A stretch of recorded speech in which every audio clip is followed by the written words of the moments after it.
So I just got out here to the farm, and if you check back here behind me, you see the corn harvesting is in progress right now. And if you follow the VoskCoin YouTube channel, yo, my name is Vosk, by the way, then you'll know that we've been working towards solar power, solar panels, and mining Bitcoin with green energy, renewable energy, but you know, above all, just producing our own energy. And this gets me excited, but it also gets me worried because proof of work is under attack. And, you know, all these media entities, right? They're like, yeah, you know, Bitcoin miners destroying the world. And then it's like, oh, well, Ethereum just ditched mining. Why can't Bitcoin? But the biggest issue, the wolf in sheep's clothing, is how many big businesses and banks have bought into Ethereum. What I'm trying to say here, the key takeaway to simplify it, this issue is that they are censoring transactions. They're calling it compliancy, but it's supposed to be a blockchain. It's supposed to be immutable. It's supposed to be decentralized. It's supposed to be financial liberation, but it's turning out to be anything but that. It's actually trending towards the dystopia of a CBDC, a central bank digital currency. So, hey, I'm Vosk, I'm a Bitcoin miner. We're gonna break this down today and more. But yeah, I'd be concerned if I was you, even if you're not even into cryptocurrencies. Hey, what's up guys? You're watching the VoskCoin YouTube channel. Our workers. And I know, pretty loud, right? This is Uniswap in all its beautiful glory, right? CryptoKitties really kicked this off. So I absolutely love this stuff. I am learning as I go. You would think I planned that though. You don't get to burn this sweet bonus, 500 transactions for me just on this address, about 5 Ethereum, over $22,000, and so expensive to the point I don't really even use Ethereum anymore. If you mine 2 Bitcoins and Bitcoin goes like 50 grand or something crazy, right? You know, we've got Bitcoin, you know, knocking on the $50,000 per coin door again.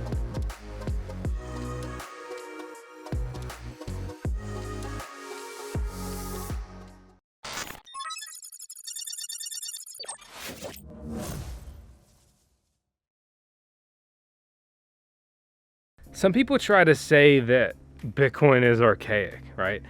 And it is.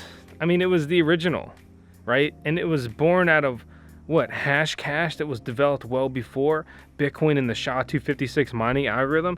What that translates to in layman terms is slow transactions, right? Low throughput. So you can't complete a lot of Bitcoin transactions at the same time, and it's slow to complete the few that we can do. There's some alternatives like Lightning and Taproot and things that are supposed to help Bitcoin grow, evolve, and scale. But, you know, that's a complex thing, another issue. Not the point though. There are other alternative proof of work blockchains. They don't have the same just, you know, OG validity, rock solid status as Mr. Orange Coin Bitcoin. Yeah. And some of those boast some pretty cool tech so far. But that's not really even the point. The fact is that we really don't see all that much of that. Then we have things like proof of stake, which is what Ethereum has transitioned to from proof of work. And there were POS, proof of stake blockchains available at the time of Ethereum's inception. So I find it kind of just odd that they chose proof of work. It almost seems in a way like the bait and switch, right? You get all the benefits of proof of work, all the engagement, all of that grassroots marketing of turn your gaming PC on, get some Ethereum, get involved. Before you know it, you're making decentralized trades. You're jumping into ICOs, right? You're investing in a DAO, or excuse me, supporting a DAO, right? And all these other things. And it's just, it's crazy. I'm truly terrified with how many big companies are heavily invested in Ethereum that are starting to pull Ethereum strings from behind the scenes. People don't have them, they have no idea. And to be honest, like, you wouldn't. It's not all that intuitive. So where do we go from here, right? What do we do? To be honest, I think Ethereum's doomed. Yet I'm still gonna maintain a bag of it. What? I think Ethereum is still a great buy for the next cycle to try to make some money. But Ethereum's original mission of being this permissionless, global, decentralized supercomputer smart contract thing, it's getting further and further away from that. I mean, it is accomplishing its goals, but not in a decentralized manner.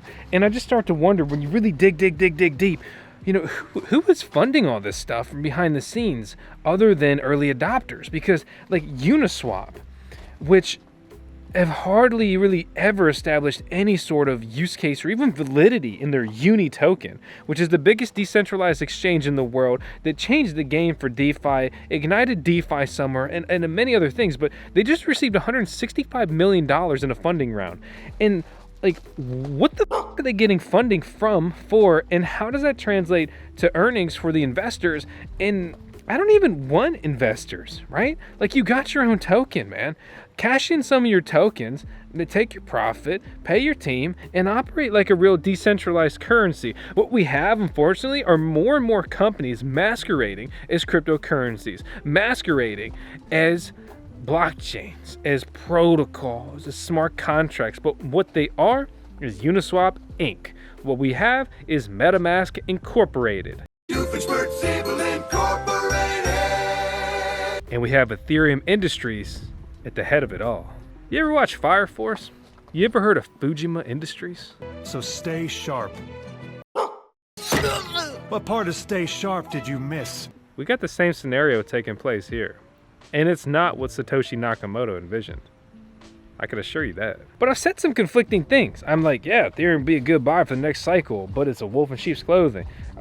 It's true, the confliction, right? I'm not here to say that you're not going to probably make money buying Ethereum long term, right? Again, not financial advice. But they're net bad for the ecosystem with the way they're trending. And can I just say this again? Censored transactions. That is the worst thing that could ever possibly happen. And whether you love or hate, agree or disagree with Tornado Cash, it was a permissionless, decentralized protocol that anyone could fork and create their own version of whatever, and regardless of if it was often used for good things or kind of bad things of shuffling dirty money, doesn't matter.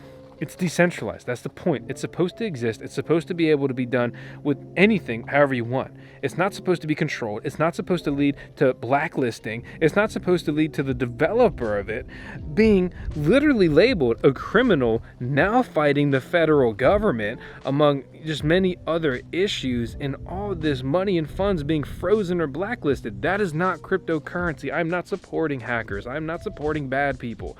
But can I just remind you how many bad things the US dollar has been used for in history? Pretty much anything bad you can think of. Even the simplistic dream of building your own little safety bubble out here, trying to build a solar powered mining farm to generate electricity, to generate income, right? And even operate a farm, right? I mean, you can see the dust from the corn harvest. We out here, we're doing it.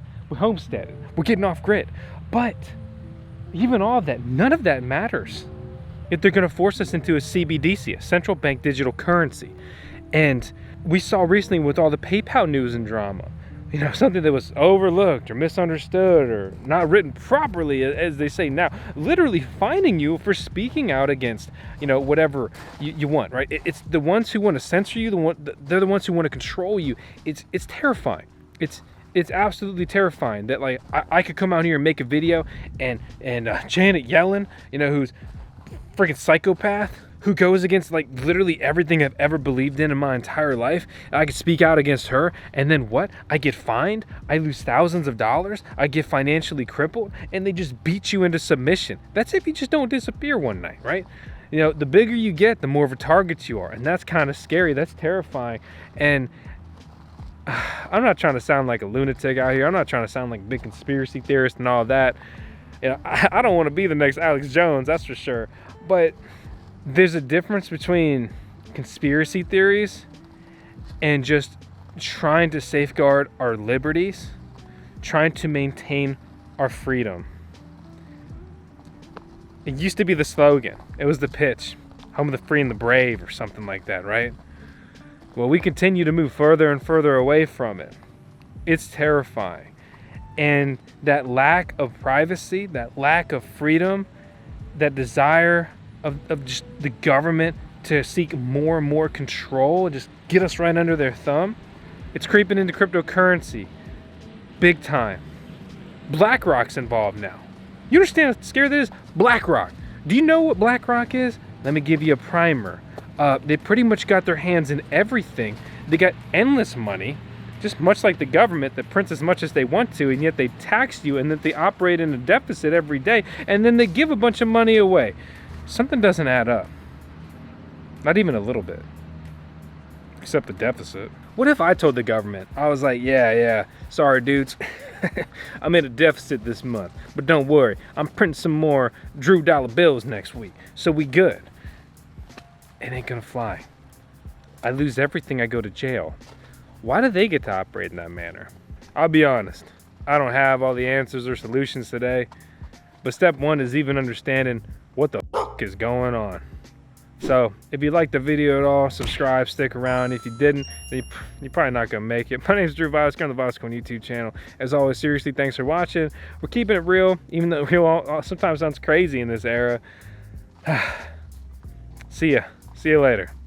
Also, here's some wags from the cutest fluff ball in the world. That's gonna be Tails, our CMO, our Chief Mining Officer of the VoskCoin YouTube channel, also the owner of VoskCoin, also our CLO, our Chief Legal Officer, and also just our CCO, our Chief Cutie Officer. Yeah, look, she's very accomplished. What can I say? All right, goodbye.